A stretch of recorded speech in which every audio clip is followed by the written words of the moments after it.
चलो बेटा, आज का पहला टॉपिक ले लेते हैं नाइट्रीन। ठीक है, थोड़ा सा डिस्कस करते हैं, कई बार काम आएगा ये अपनी केमिकल रिएक्शंस में। नाइट्रीन बेसिकली जैसे आपका कार्बन होता था ना, लाइक दिस CH2 और ये डबल बॉन्ड है ना, ऐसे इसके पास एक लोन पेयर ऑफ इलेक्ट्रॉन है ना। सिमिलरली अगर नाइट्रोजन के पास में अगर ये केवल एक बॉन्ड बनाए R के साथ, R भाई H भी हो सकता है, ठीक है, R एक एल्काइल ग्रुप भी हो सकता है, एक फिनाइल ग्रुप भी हो सकता है, बट नाइट्रोजन का सिंगल बॉन्ड है। अब मुझे ये बता दो, नाइट्रोजन के पास टोटल 5 इलेक्ट्रॉन है, ये जो 4 इलेक्ट्रॉन बच गए, ये जो 4 इलेक्ट्रॉन यहाँ पे हैं, ये चारों के चारों इलेक्ट्रॉन दो तरीके से सस्टेन कर सकते हैं। नंबर 1 ऐसे हो, ठीक है, दोनों के दोनों पेयर बना के। दूसरा ऐसे भी हो सकते हैं, कैसे, लाइक दिस, एक पेयर में हो और एक एक सिंगल हो, like this. Okay, it is a नाइट्रीन molecule. ये हो गया आपका सिंगलेट नाइट्रीन, और ये हो गया ट्रिपलेट नाइट्रीन। ओके, ये सिंगलेट क्यों है, what is the reason behind this, why it is singlet?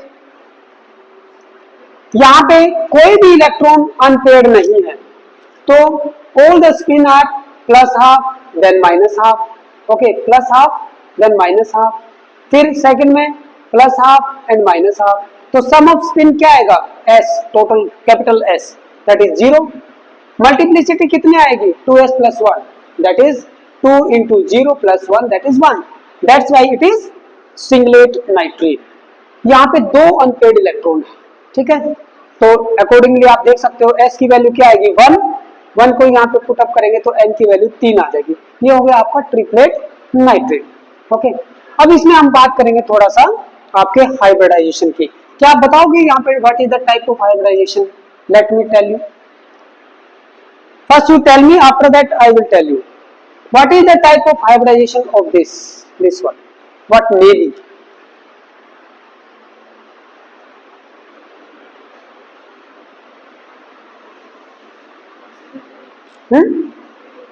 sp2 आ रहा है, sp2 आ रहा है, कैसे? नाइट्रोजन के कितने, अगर मैं ये हाइड्रोजन मान लेता हूं फॉर एग्जांपल, नाइट्रोजन के कितने 5 प्लस में हाइड्रोजन का 1, ये हो गया 6, इसको 2 से करेंगे, ठीक है, लाइक दिस। ओके, क्या ये sp2 आपको लग रहा है कि ये sp2 होगा? नहीं ना, नहीं लग रहा। क्या इसके अंदर sp हाइब्रिडाइजेशन नहीं हो सकता? sp2 भी हो सकता है, sp हाइब्रिडाइजेशन नहीं हो सकता भाई। नाइट्रोजन 1s2 2s2 2p3, ऐसे ही ना, 1s2 2s2 2px 1 2py1 2pz1। Okay, तो अगर इसके अंदर sp हाइब्रिडाइजेशन हो लाइक दिस, एक s और एक p, तो दो क्या बच गए, अनपेयर्ड, दो अनपेयर्ड इलेक्ट्रॉन बच गए ना, ये अनपेयर्ड इलेक्ट्रॉन ऐसे आ जाएंगे। तो इसके अंदर मुझे लग रहा है कि ये sp हाइब्रिडाइजेशन है। अगर मैं क्या करूं, अगर मैं 1s2 2s2 2, इसके अंदर sp2 हाइब्रिडाइजेशन अगर मैं करवाता हूं लाइक दिस, sp2, ये वाला sp2, तो एक p क्या बचेगा, एक p हमारा क्या बचेगा, अनहाइब्रिडाइज। उस अनहाइब्रिडाइज के अंदर मेरा पूरा का पूरा एक लोन पेयर आ सकता है, ठीक है ना। ओके, तो कहने का मीनिंग क्या है कि भाई इसके अंदर तो sp2 और इसके अंदर sp। ओके, नेक्स्ट, अब मुझे ये बताइए इन दोनों में से ज्यादा स्टेबल कौन सा होगा?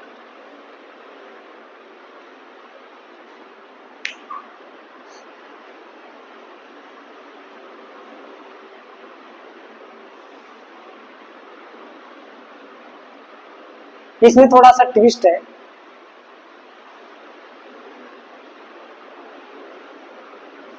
इसमें थोड़ा ट्विस्ट है, बताइए। ये देखो यहाँ पे ये sp2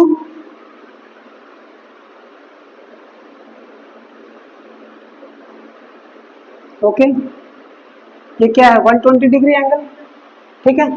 यहाँ पे loan pair and lone pair, दो नॉन बॉन्डिंग है हमारे, ठीक है ना, दोनों के दोनों लोन पेयर है। इस केस में क्या है, इस केस में एक हाइब्रिड ऑर्बिटल ऐसे और एक हाइब्रिड ऑर्बिटल ऐसे, इधर ये हाइड्रोजन के साथ हो गया, ये नाइट्रोजन का है, ठीक है।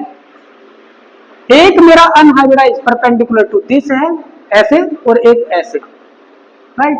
लेकिन अब दोनों के दोनों इससे दूर हैं, ठीक है ना, दोनों के दोनों इससे दूर रहने की कोशिश करेंगे, तो इस स्टेट में हमारा रिपल्सन कम आएगा बेटा, ओके।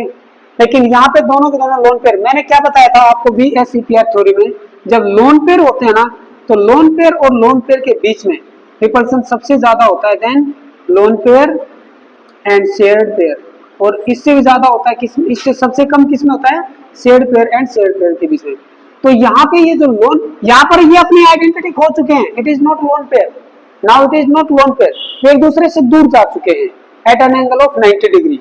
एक इस हाइब्रिड ऑर्बिटल में है और दूसरा इस hybrid orbital, sorry unhybrid orbital में है नाइट्रोजन का, ओके।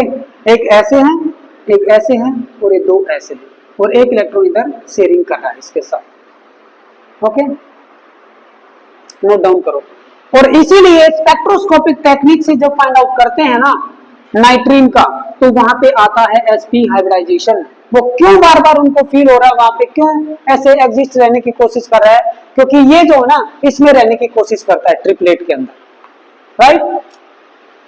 चलो भाई, अब हम आ जाते हैं हाइपर कॉन्जुगेशन इफेक्ट में। Hyper conjugation effect, hyper conjugation effect, hyper conjugation effect. कल मैंने आपको ये एग्जांपल दिया था बेटा, है ना, ये एग्जांपल दिया था ऐसे करके, यहाँ पे पॉजिटिव चार्ज था, ठीक है, यहाँ पे ये हाइड्रोजन है। चलो मैं हाइड्रोजन को थोड़ा सा ऐसे बना देता हूँ ताकि थोड़ा सा समझने में इजी रहे। इसका एग्जांपल दिया था हमने, ये वाले सिग्मा इलेक्ट्रॉन यहाँ पे पाई बॉन्ड फॉर्म करते हैं और H पॉजिटिव आयन निकल जाता है, इसका पॉजिटिव चार्ज खत्म हो जाता है, ऐसे करके मैंने बताया था, ओके। अब देखो, अब पहला इंपॉर्टेंट पॉइंट इसमें नोट डाउन किया जाए, कैसे करोगे, जो सिग्मा बॉन्ड हमारा टूटेगा, यानी कि जो सिग्मा इलेक्ट्रॉन्स हमारे पाई में कन्वर्ट होंगे, उसके कितने पोजीशन पे, ये कार्बन नंबर 1, ये carbon number 2, carbon number 2 if C2 is, ये मैं पहले इसमें बता दिया बेटा, मेंशन कर दिया, if C2 is C positive और C डबल बॉन्ड, अगर ऐसे हो तो क्या होगा, then it is sp2 hybridised. केवल उसी कंडीशन में होता है ना, अगर या तो इसके ऊपर कार्बन के ऊपर पॉजिटिव चार्ज हो, या ये ऐसे भी हो सकता है, let me see like this, ये डबल बॉन्ड हो, है ना, ऐसे करके ये एक हाइड्रोजन 1 2 3 4 और आगे 1 2 एंड 3 लाइक दिस, ऐसे भी हो सकता है, यहाँ पे डबल बॉन्ड आ गया। या तो ये कार्बन डबल बॉन्डेड हो या इसके ऊपर पॉजिटिव चार्ज हो, तो क्या होगा एट दैट टाइम हमारा ये जो कार्बन है, ये जो भाई साहब है, ये हमारा sp2 हाइब्रिडाइज होगा। तो कार्बन नंबर 2 मेरा sp2 हाइब्रिडाइज होना चाहिए, this is the main condition, main condition of sp2 hybridize, main condition for this one, for this effect. कैसे, उसको अभी मैं बताने जा रहा हूं। अगर ये sp2 हाइब्रिडाइज है तो डेफिनेटली इसके अंदर, इस कार्बन के अंदर एक अनहाइब्रिडाइज ऑर्बिटल होगा जो इसके परपेंडिकुलर होगा लाइक दिस, क्योंकि ये तो प्लेन में चला गया बेटा, तीनों ऐसे प्लेनर है, तो इसके परपेंडिकुलर ऐसे होगा, होगा कि नहीं, कौन सा, उसको मैं ऐसे शो कर देता हूं, दिस इज अनहाइब्रिडाइज्ड ऑर्बिटल। आप देख भी लो एक बार कौन सा होगा, 1s2 2s2 2px1 2py1। चलो एक इलेक्ट्रॉन यहां से मैं भेज भी देता हूं, 2pz1 for example this one. अगर sp2 हाइब्रिडाइजेशन हो ऐसे, इलेक्ट्रॉन अपने हिसाब से इसके अंदर आ सकता है, ये कोई जरूरी नहीं है कि इसके अंदर इलेक्ट्रॉन रुकेगा, क्योंकि यहाँ पे एक इलेक्ट्रॉन, दो इलेक्ट्रॉन, तीन इलेक्ट्रॉन, 1 2 3, एक इलेक्ट्रॉन बाहर जा चुका है, ठीक है। यहाँ पे एक इलेक्ट्रॉन हो ये कोई जरूरी नहीं है, एक इलेक्ट्रॉन मेरा जा चुका because it is carbon positive. अगर मान लो डबली बॉन्डेड कार्बन है, एक इलेक्ट्रॉन गया नहीं है, तो ये इलेक्ट्रॉन मेरा यहाँ पे हो भी सकता है, ठीक है, अंदर भी आ सकता है, ठीक है जी, मैं मान लेता हूँ ये यहाँ पे है, कोई प्रॉब्लम नहीं है। तो अभी मैं कौन सा एग्जांपल लूं, ये वाला, जब इसके अंदर ये इलेक्ट्रॉन नहीं है, ठीक है, ओके। इस ऑर्बिटल के अंदर, पूरे के अंदर मेरा कोई भी इलेक्ट्रॉन नहीं है, खाली पड़ा है। ओके, तो क्या होगा जब ये इलेक्ट्रॉन खाली पड़ा है, तो ये जो बॉन्ड है ना, ये सिंगल बॉन्ड, ये रोटेशन करके, ये इस तरीके से रोटेशन में चलता रहता है। जब ये वाला और ये रीजन देखो, ये वाला इसका है hybrid orbital, sp3 hybrid orbital, ठीक है, और उधर से ये 1s ऑर्बिटल, तो मैक्सिमम इलेक्ट्रॉन डेंसिटी इस रीजन में है जहां पे वो ओवरलैप कर रहे हैं। जब ये दोनों आपस में जैसे रोटेट करके, मान लो इसके पैरेलल आएगा, ये वाला हो सकता है पहले ऐसे हो, लेकिन जैसे ही रोटेट करके ऐसे आएगा, तो इसके और इसके बीच में क्या होने लगता है, side by side overlapping. Side by side overlapping होना मतलब इसके और इसके बीच में डबल बॉन्ड बनना। लेकिन कार्बन तो हमारा क्या बनाएगा, 4 बॉन्ड, तो ये वाला जो हाइड्रोजन ऊपर था, वहां से इसकी बॉन्डिंग टूटनी शुरू हो जाएगी। सो यहाँ पे ये बॉन्ड टूट गया, यहाँ पे ये बॉन्ड बन गया। जैसे इलेक्ट्रॉन डेंसिटी ये वाले इसके पास आनी शुरू हुई, इसका पॉजिटिव चार्ज खत्म, ऐसे एग्जिस्ट करता है। तो समझ में आई हाइपर कॉन्जुगेशन। जब कार्बन नंबर 2 पे मेरा एक वैकेंट ऑर्बिटल होगा, और वो केवल तभी होगा जब ये कार्बन sp2 हो, और ये कार्बन sp2 मेरा एक इस केस में और एक इस केस में पॉसिबल है। अभी इसका एग्जांपल लिया, अब इसका लेंगे। ओके, ये क्या है, side by side overlapping, side by side overlapping. This bond can rotate, सारे पॉइंट लिख लो बेटा, and when two are parallel, then ये वाली रिएक्शन होगी, ठीक है। Note it down, note it down. ये मैंने कार्बन पॉजिटिव सेंटर लेते हुए मैंने हाइपर कॉन्जुगेशन इफेक्ट को शो किया है बेटा। Okay, carbon positive centre. चलो मैं इस साइड वाला हटा रहा हूं।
हो गया, नोट इट डाउन कर लिया। चलो अब इधर आ जाओ। अब हम सेकंड केस ले रहे हैं, कार्बन कार्बन डबल बॉन्ड। जब ये C2 कार्बन, ठीक है, जब ये C2 कार्बन क्या हो, डबल बॉन्डेड कार्बन है, sp2 है, तो भी बेटा यहाँ पे क्या रहेगा, हमारा वैकेंट ऑर्बिटल है sp2 में। कैसे, ये देखो, एक इलेक्ट्रॉन इस बॉन्ड में काम आ चुका है, कार्बन के पास 4 ही थे, एक इलेक्ट्रॉन इधर काम आ चुका है, और एक इलेक्ट्रॉन इधर, 2 इलेक्ट्रॉन इधर काम आ गई, ठीक है, चारों के चारों खत्म। अब इसके अंदर एक ऐसा ऑर्बिटल है जहां पे कोई भी इलेक्ट्रॉन डेंसिटी नहीं है, right. Now when it is empty and after rotation, during the rotation, when these two are parallel to each other at the same time side by side overlapping may take place, and due to this क्या होगा, जब ये electron यहाँ पे आएगा तो ये वाले कहाँ शिफ्ट कर जाएंगे, यहाँ पे कुछ शिफ्टिंग हो सकती है, या तो ये वाले यहाँ पे शिफ्ट करें। क्या पॉसिबिलिटी हो सकती है बताइए, अगर मान लो ये ऐसे हैं, ये डबल बॉन्ड CH, क्या पॉसिबिलिटी है, ये यहाँ पे H, ये वाला बॉन्ड टूट जाएगा, है ना, ये H और ये H, बताइए यहाँ पे बन गया डबल बॉन्ड, तो इसके साथ क्या होगा, यहाँ पे एक हाइड्रोजन भी है, ये बॉन्ड अगर ये यहाँ पे ऐसे हुआ तो ये कहाँ जाना चाहिए, यहाँ पे, ये लो ऐसे करके, ठीक है, यानी कि ये ऐसे बन जाएगा, ऐसे करके नेगेटिव चार्ज के साथ, ठीक है। इस टाइप के स्पीसीज बनेंगे। और ये कैसे रिलीज हो गया यहाँ पे, as a H positive ion. अब एक चीज सोचो, जब ये रिएक्शन फॉरवर्ड डायरेक्शन में आ रही है, बोला भाई साहब आपने तो जो करना था वो कर दिया, लेकिन ये जो है, ये जो रिएक्टेंट है दोनों, ये भाई वापिस भी तो जा सकते हैं इसमें।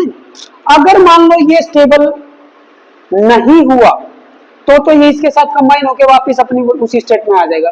लेकिन अगर ये स्टेबलाइज हो गया, अब ये स्टेबलाइज हो रहा है कैसे, अगर मान लो ये मॉलिक्यूल बन गया, ये वापिस यहाँ पे और ये यहाँ पे, दो रेजोनेंस स्ट्रक्चर में ये ऐसे अपने इलेक्ट्रॉन डेंसिटी को डिस्ट्रीब्यूट करने लगेगा। Okay, so due to resonance a second resonance structure is formed, here negative charge, now it will become single, this will become double, like this.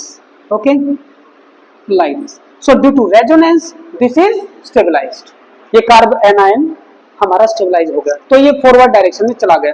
यानी कि यहाँ पर हाइपर कॉन्जुगेशन को फेवर करने वाला फैक्टर ये भी है, ठीक है ना, रेजोनेंस की वजह से हाइपर कॉन्जुगेशन हो रहा है। कितनी स्ट्रक्चर बनेंगे बेटा यहाँ पे हाइपर कॉन्जुगेशन की वजह से, वन, एक बार H पॉजिटिव आयन आएगा ये वाला, फिर ये दूसरे वाला, फिर ये तीसरे वाला, तीन हाइपर कॉन्जुगेशन स्ट्रक्चर बनेंगी। ठीक है, अगर मान लो यहाँ पे जैसे ये एक CH3 ब्रांच है, एक और CH3 ब्रांच हो तो कितनी बनेगी, 6। और अगर टोटल कितनी बनेंगी, एक तो एक खुद है बेटा 3, ये पहले केस में 4, एक और ज्यादा ऐड करो ना, एक तो ये है इसकी स्ट्रक्चर 3 रेजोनेंस, एक ये 2, जब ये आउट हो जाएगा 3 ये। प्राइमरी के केस में 4 रेजोनेंस स्ट्रक्चर, सेकेंडरी में कितनी, 3 और 3 6 और एक 7, एक फालतू, ये खुद वाली तो हम लगा ही नहीं रहे। और जब ये तीनों CH3 होंगे इसके ऊपर 1 CH3 2 CH3 लाइक दैट, तो बनेंगे बेटा 10 रेजोनेंस स्ट्रक्चर, जैसे उसमें मैंने बताया था, है ना, 10 resonance structure, one its own structure. Okay, जैसे यहाँ पे कितनी स्ट्रक्चर बन जाएंगी, ये प्राइमरी है तो 4, 1 this and 3 this. Okay, so due to hyperconjugation the species are getting more stabilized. Larger the number of hyperconjugation structure, larger will be the stability. आप ये बात को नोट डाउन कर लो, शायद मैंने एक नोट डाउन करवा दी होगी। Stability is directly proportional to number of hyperconjugation resonance structure, या hyperconjugation structure भी लिख सकते हो डायरेक्ट, ठीक है। ओके, चलो भाई, अब हम अगले टॉपिक की बात करेंगे थोड़ा सा यहां तक। अब मुझे ऐसे फील हो रहा है कि हम जो है ना ऑर्गेनिक केमिस्ट्री में थोड़ा सा अंदर भाई आ चुके हैं मैदान में, है ना, जहां पे अपनी डिफरेंट टाइप ऑफ रिएक्शंस को हमने देखा, मैकेनिज्म को देखा, resonance effect, inductive effect, electromagnetic effect. Okay, फिर रेजोनेंस के अंदर डायरेक्टिंग नेचर को देखा। अब जो अगला इंपॉर्टेंट टॉपिक जो बन रहा है GOC का, मतलब जनरल ऑर्गेनिक केमिस्ट्री का, वो बेटा है पहला, नोट डाउन करो, RS कॉन्फ़िगरेशन। कई बार तो 2 क्वेश्चन, कई बार 3, और कई बार जैसे एक रिएक्शन हो रही है, ठीक है, रिएक्शन में जो प्रोडक्ट बनेंगे उसका नेम पूछ लेता है, मतलब indirectly sometimes 5 times RS configuration पूछ लेता है नीट या IIT में, समटाइम्स 4 to 5 टाइम्स। ठीक है, इतना वेटेज है इस टॉपिक का, RS कॉन्फ़िगरेशन का। ठीक है, जितने भी हमारे ऑर्गेनिक कंपाउंड हैं जहां पे कार्बन क्या होगा, sp3 हाइब्रिडाइज्ड, नोट डाउन कर लो बेटा, when carbon is sp3 hybridized and chiral, जब एक कायरल होगा, यानी कि चारों के चारों डिफरेंट ग्रुप हो, जैसे मैं कोई भी ले लेता हूं, ये लो फ्लोरीन, क्लोरीन, कायरल है ना, और भाई ये हमारी तरफ आ गया भाई साहब, ये हमारी तरफ आ गया, तो इसको मैं ले लेता हूं क्या, ब्रोमीन, और एक जो सबसे पीछे जा रहा है, मान लो मैंने ले लिया हाइड्रोजन। ठीक है, ओके, एक ऐसा कार्बन जो sp3 हाइब्रिडाइज है और जिसके ऊपर चारों ग्रुप हमारे डिफरेंट हैं। ओके, उस केस में ये जो है ना हमें D और L का नहीं पता बेटा, इस कॉन्फ़िगरेशन में ये D भी हो सकता है, D और L भी हो सकता है, कोई भी हो सकता है, लेकिन मैं ऐसे स्ट्रक्चर देख के नहीं बता सकता कि कौन सा डी है और कौन सा एल है। और मान लो मुझे एक शेप का कंपाउंड है, जो भी है इसकी, एक ये शेप ऐसे बन सकती है, दूसरी शेप कैसे बन सकती है, एच को इधर ले आओ, बी आर को पीछे, मतलब इसकी मिरर इमेज। लेकिन मान लो किसी बंदे ने ये ऑर्डर किया और उसका ऑर्डर मेरे पास आ गया, तो क्या मैं इसको डी और एल ऐसे लिख के दे सकता हूं कि भाई ये डी है या एल? नहीं ना, जब तक मैं एक्सपेरिमेंट नहीं करूंगा तब तक मुझे नहीं पता चलेगा। तो फिर मैं कैसे डिटरमाइन करूं? मैं डिटरमाइन करूंगा आरएस कॉन्फ़िगरेशन के सिस्टम से। कैसे भाई? ये जो कंपाउंड है ना, आइदर ये आर होगा या एस, और जो इसकी मिरर इमेज होगी वो एस होगी या फिर आर होगी। अगर ये आर है तो इसकी मिरर इमेज ऑटोमेटिकली एस हो जाएगी। लेकिन आर और एस मैं कैसे डिटरमाइन करूं कि कौन सा आर है कौन सा एस? इसके लिए बेटा बहुत ही सिंपल स्टेप है। फर्स्ट स्टेप लिखो, give priority numbers to different group को नंबर देना है 1 2 3। जब मैं 1 2 3 बोलता हूं तो प्रायोरिटी, सबसे ज्यादा प्रायोरिटी क्या है? 1 2 3, मैं किसी को प्रायोरिटी दे रहा हूं, नंबर 1, नंबर 2, नंबर 3, नंबर 4। तो इसमें सबसे बड़ी प्रायोरिटी कौन सी है, 1 और 4? नो, प्रायोरिटी मतलब हम किसी को इंपॉर्टेंस दे रहे। प्रायोरिटी जैसे वो नहीं होता कि भाई नंबर 1 पोजीशन पे या आदमी नंबर 2 पे प्रायोरिटी दे रहे हैं, ये ज्यादा इंपॉर्टेंट। नंबर 1 का मीनिंग ये है कि it is having more priority than this, it is having more priority than this, like that. Okay, तो मैंने क्या बोला, give priority number to different groups. कैसे देंगे? अब अगला इंपॉर्टेंट पॉइंट क्या कहता है? Priority is directly proportional to atomic number. अगर एटॉमिक नंबर सेम हो जाए, जैसे मान लो एक हाइड्रोजन आ जाए और एक ड्यूटेरियम, उस केस में क्या करेंगे? देन एटॉमिक मास नंबर को फॉलो करेंगे। पहले हमें देखना है एटॉमिक नंबर अगर सेम हो गया तो भाई हम एटॉमिक मास पे चले जाएंगे। अच्छा ठीक है सर, आपने ये देख लिया नंबर 1 पॉइंट, ये भी देख लिया। तीसरा पॉइंट, अगर मान लो जैसे ये कार्बन है, यहां पे अगर मैं ऐसे कार्बन लगाऊं एक चौक, ये वाला कार्बन, और यहां पे मैं ये वाला कार्बन लगा दूं, लेकिन फर्दर ये तो डबल बॉन्डेड है कार्बन और ये आगे ऐसे H है, तो मैं इस कार्बन को या इस कार्बन को किसको ज्यादा प्रायोरिटी देंगे? ये आगे H और H है, बताइए। ये कार्बन इधर ऐसे कार्बन से जुड़ा है जो फर्दर हाइड्रोजन से जुड़ा है, ये कार्बन एक ऐसे कार्बन से जुड़ा है जो फर्दर डबल बॉन्ड बना रहा है। इसका मीनिंग बेसिकली पता है क्या है? इसका मीनिंग बेसिकली ये है कि जैसे ये दो कार्बन से जुड़ा है, तो इधर ज्यादा हैवी पार्टिकल है या इधर ज्यादा हैवी पार्टिकल है? इधर।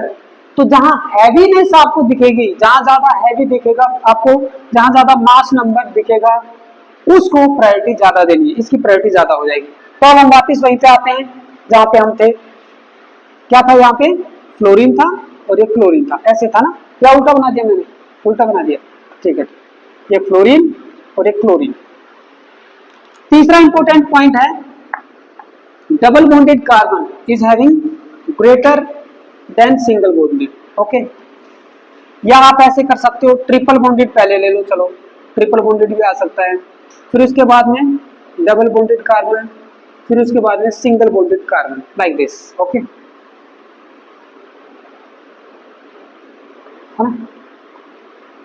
Having more priority. ठीक है, चलो पहले तो इसकी प्रायोरिटी दो। यहाँ पे देखो सबसे ज्यादा मास एटॉमिक नंबर किसका बेटा? ब्रोमीन का, फिर उसके बाद में क्लोरीन, फिर उसके बाद में फ्लोरीन और उसके बाद में हाइड्रोजन। हो गया, पहला काम अपना था प्रायोरिटी नंबर देना। सेकंड काम देखो भाई, सेकंड हम क्या करेंगे उसके अंदर? सेकंड हमारा जो मेन टास्क होगा वो बेटा होगा हमारा कीप, नंबर 2, कीप और विजुअलाइज। या तो ऐसे रखना है या फिर हमें ऐसे विजुअलाइज करना, देखना है। विजुअलाइज द मॉलिक्यूल और keep the molecule in such A way that least priority atom, जिसको हमने एटम और ग्रुप हमने लीस्ट प्रायोरिटी दी है, is away from observer, away from observer, वो ऑब्जर्वर से दूर होना चाहिए। इस मॉलिक्यूल के अंदर, इस मॉलिक्यूल के अंदर ये जो है ना ऐसे है, ये वाला ब्रोमीन ऐसे है ना, ऐसे है ना, और भाई ये वाला क्लोरीन और ये क्या है, ऐसे प्लेन में है।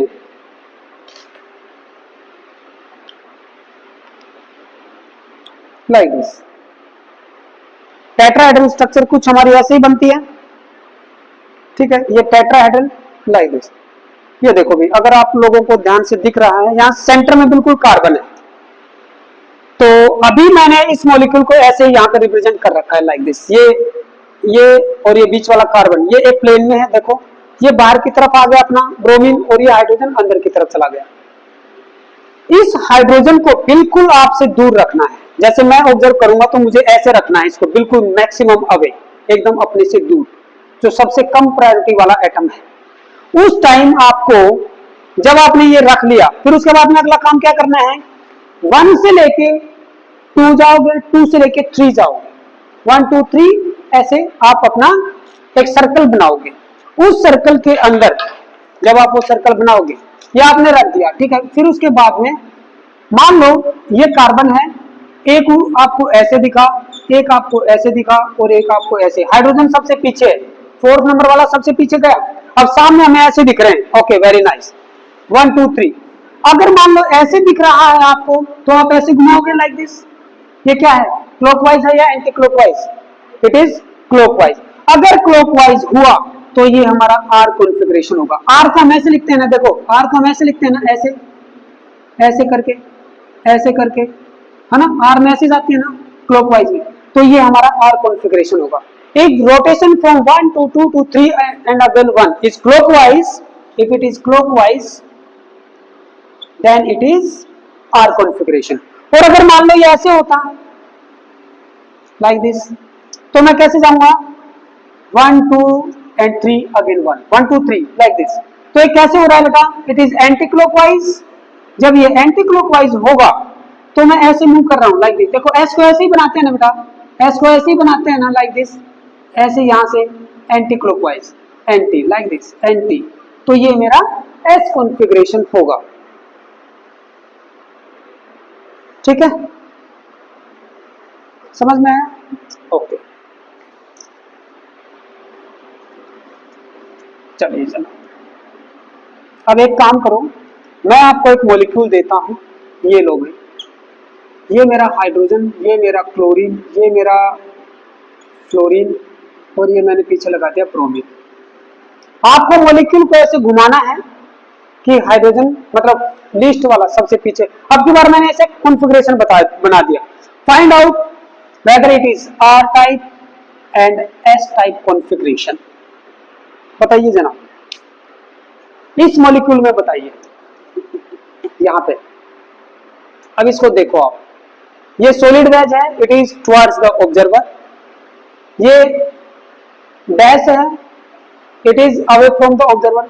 This hydrogen, carbon and chlorine, now they are in this plane. तो पहले तो प्रायोरिटी नंबर दो इनको, फटाफट करो, इसको फाइंड आउट करो आप लोग, देखते हैं आप लोग सही बता पाओगे या गलत। Let us try. Priority number दे दिया, ब्रोमीन को कितना दिया बताओ, 1, ठीक है। 2 नंबर किसको देंगे, क्लोरीन को, ठीक है। फ्लोरीन को 3 and this is 4। So 4th को आपको घुमाना है, पीछे साइड में लेके जाना है। तो सोचो आप कैसे घुमाओगे,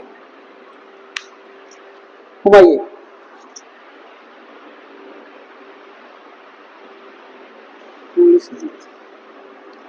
ये विजुलाइज करना है आपको कि भाई ऐसे है, और आपको सोचो।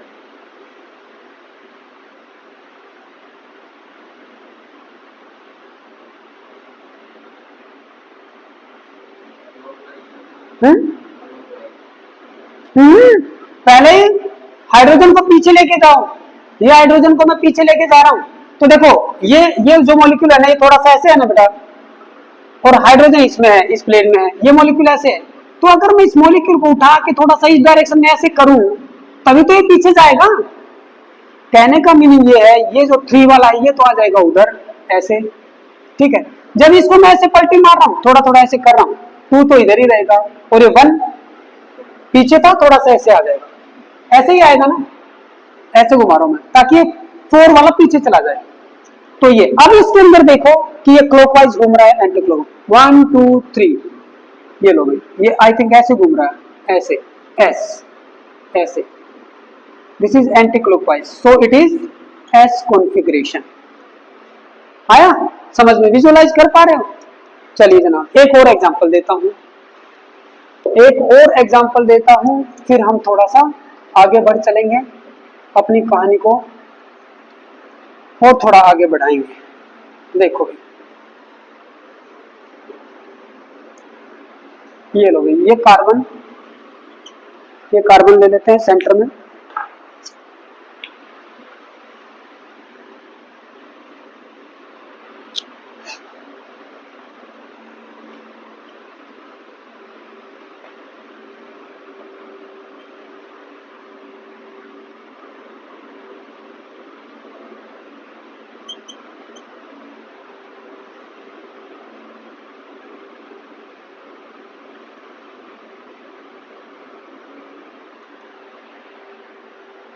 करो, ट्राई योर सेल्फ।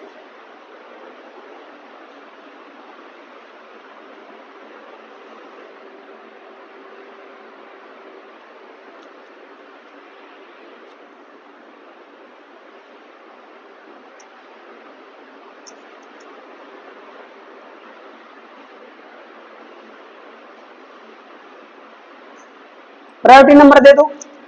नंबर 1 किसको देंगे? ये कार्बन किसके साथ जुड़ा है? Oxygen, fluorine, carbon and carbon. तो ये मुझे दिख रहा है सबसे बढ़िया एटॉमिक नंबर वाला, ठीक है, सबसे ज्यादा एटॉमिक नंबर वाला 1, फिर इसके बाद में 2। नाउ कम टू हियर, यहां पे ये फर्स्ट कार्बन हो गया, ठीक है, लेकिन इसके आगे यहाँ पे हाइड्रोजन है, हाइड्रोजन है, हाइड्रोजन है, इसमें क्या है, आगे हाइड्रोजन है, हाइड्रोजन है और ये क्लोरीन है। तो कौन सा हैवी ग्रुप हो गया? ये वाला ना। So this will be given 3 and this will be given 4. Now what to do? Now what to do? Keep the least priority group away from the observer. और जब इसको आप दूर लेके जाओगे तो कैसे घुमाओगे? घुमाइए मॉलिक्यूल को ऐसे, इमेजिन करो कि भाई ऐसे मॉलिक्यूल पकड़े हुए हैं और उसको मुझे ऐसे पीछे लेके जाना है, लाइक दिस। ये है यहाँ पे, इसको ये इधर ही है, तो ये तो चल के थोड़ा सा इधर आ जाएगा, ये ऊपर ही रहेगा और ये इधर ही आ जाएगा, है ना। ये कार्बन ये ऊपर यही रहेगा 1, है ना। ये वाला जो ना थोड़ा सा उठ के ऐसे आ जाएगा। कैसे करोगे इसको बताना देना, इसको आपको अंदर लेके जाना है इसको, तो कैसे करोगे? इसको लेके जाना है तो कैसे करेंगे? ये जो मॉलिक्यूल है, इसको ऐसे थोड़ा सा पलटी मारोगे ना, तो ये वाला इधर आएगा, ये वाला इधर आएगा कि आएगा? नहीं आएगा। आप सोचो, ये जो CH3 है इसको हमें दूर लेके जाना ऑब्जर्वर से, तो कैसे करेंगे? इसको मुझे दूर लेके जाना है, एक ये ऐसे है, एक ये ऐसे दिख रहा है और वो अंदर की तरफ है, तो मैं कैसे लेके जाऊंगा इसको? भाई ये तो इधर आ जाएगा, है ना। कैसे आएगा? ऐसे पलटी मारना है थोड़ा सा अंदर की तरफ ऐसे, तो ये वाला जो अंदर की तरफ है वो किधर आएगा? सोचो आप, इमेजिन करो, इमेजिन करो।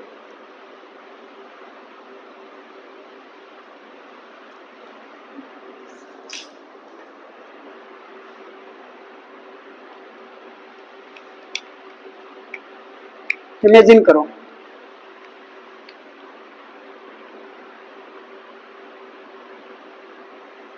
ऐसे ही है ना, ऐसे ही होगा। आपको ऐसे लेके जाना है, लाइक दिस, ऐसे,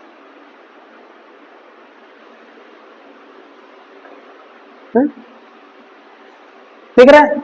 ऐसे ही है ना, ऐसे ही है ना। आपको ऐसे कर देना इसको, लाइक दिस, ये ऐसे, ये अंदर की तरफ गया, तो ये जो ग्रुप है ये तो इधर आ गया।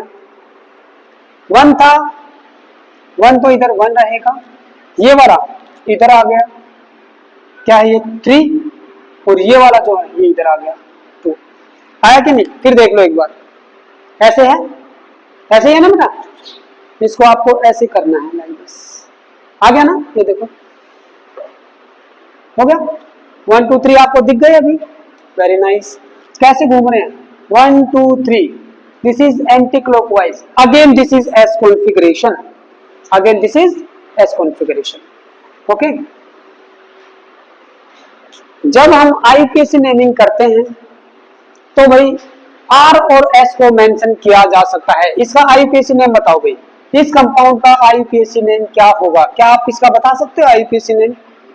सी है, एफ है, एक के ऊपर CH3 है, यहाँ पे CH2Cl है, और ये OH है। बताइए, फंक्शनल ग्रुप OH है, this is carbon number 1, this is carbon number 2, ऐसे चला जाएगा 1 2। 1 के ऊपर मेरा OH है, यानी कि मिथ, पहली बात तो मिथ एन है क्योंकि कार्बन एक ही है, नहीं कार्बन 2 है भाई, 1 और 2, ठीक है।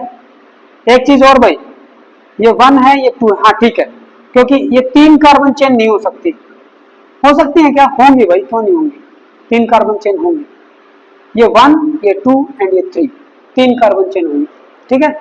2 के ऊपर मेरा OH है, 1 के ऊपर Cl लेंगे और ये CH3, तो ये हो जाएगा मेरा प्रोप, सारे सिंगल बॉन्ड है प्रोपेन। 2 के ऊपर मेरा ओल है, 2 के ऊपर ओल है, 1 के ऊपर क्लोरो और 2 के ऊपर फ्लोरो, तो पहले अल्फाबेटिकली ऑर्डर में यह आएगा, सो 1 क्लोरो कोमा 2 फ्लोरो, ठीक है, साथ साथ में रहेगा, कोमा नहीं आएगा भाई, ये डैश आएगा, 1 क्लोरो 2 फ्लोरो, फिर कोई डैश नहीं आएगा, प्रोपेन डैश 2 ओल, लाइक दिस, ठीक है ना। अब इसके अंदर ये जो कार्बन है, यहाँ पे इस कार्बन को मैं यहाँ पे स्टार्टिंग में ब्रैकेट में ऐसे शो कर सकता हूं कि this compound is S configuration, ठीक है, this compound is S configured, ऐसे करके हम लिख सकते हैं। आईपीएसी नेमिंग में आर और एस भी मेंशन किए जा सकते हैं, नोट डाउन कर लो बेटा। इसका जो आईपीएसी नेम है वो ये बनेगा, एस 1 क्लोरो, 2 के ऊपर मेरा फ्लोरो, दोनों के दोनों सेकेंडरी प्रीफिक्स, साइक्लिक चेन है नहीं कि मैं यहाँ पे प्राइमरी प्रीफिक्स लगाऊं, प्रोपेन 2 ओल, ठीक है बेटा, ठीक है। बाकी और बहुत सारे एग्जांपल लेंगे हम, वो कुछ न्यूमेरिकल जब हम करवाएंगे एक दिन अच्छे खासे, या इन बिटवीन भी मैं ले लूंगा, ठीक है। चलो एक टॉपिक और करते हैं, अभी टाइम बचा हुआ है, एक छोटा सा टॉपिक और लेते हैं। आर और एस समझ में आ गया बेटा। अगला जो टॉपिक मैं लेने जा रहा हूं that is EEZ system, EEZ nomenclature. EEZ में क्या होता है, कहां पे ये अप्लाई होता है, उसका क्या मीनिंग है, देखो भाई। ईजेड सिस्टम ऑफ नोमेनक्लेचर, इसमें कैसे होता है, ये बेसिकली उन कंपाउंड में होगा जहां कार्बन कार्बन डबल बॉन्ड होगा, यानी कि रोटेशन कैसी होगी, रिस्ट्रक्टेड रोटेशन, या फिर ऐसे भी हो सकता है लाइक दिस, ओके, ऐसे भी हो सकता है, लेकिन ये ज्योमेट्रिकल आइसोमर में तो होगा, लेकिन नेमिंग में केवल ऐसे कंपाउंड आएंगे बेटा, तो उसका रीजन मैं भी आपको बताता हूं। अगर कार्बन कार्बन के बीच में डबल बॉन्ड है, यहाँ पे मान लो मैंने लिखा H, यहाँ पे OH, यहाँ पे OH और यहाँ पे H, तो क्या था, एक सिंपल भी हो जाता था कि भाई ये तो ट्रांस आइसोमर है ना, ट्रांस आइसोमर है, ओके। और अगर मैं दोनों OH एक साइड में ले लूं, दोनों H एक साइड, तो सिस हो जाता था। लेकिन कुछ कंपाउंड ऐसे बने कि ये Cl है, ये Br है। अब बताइए किसको ट्रांस बोलूं, किसको सिस बोलूं, क्या बोल सकता हूं, नहीं बोल सकता। तो जहां पे सिस और ट्रांस का हम नोमेनक्लेचर नहीं कर पाते, उस केस में इस टाइप के कंपाउंड को हम E एंड Z नोटेशन से सेग्रीगेट करते हैं, उनको बताते हैं कि भाई ये E है और ये Z है। कैसे, देखो भाई, इनको क्या करना है, प्रायोरिटी, गिव प्रायोरिटी, पहली बात वही जैसे उसमें दिया था, गिव प्रायोरिटी, और प्रायोरिटी के रूल वही है सारे जो वहां पे थे। Okay, give priority. अब इसको प्रायोरिटी दे दो भाई। ब्रोमीन है सबसे ज्यादा एटॉमिक नंबर वाला 1, ये 2, फिर उसके बाद में ये 3 एंड दिस इज 4। ओके, हो गया।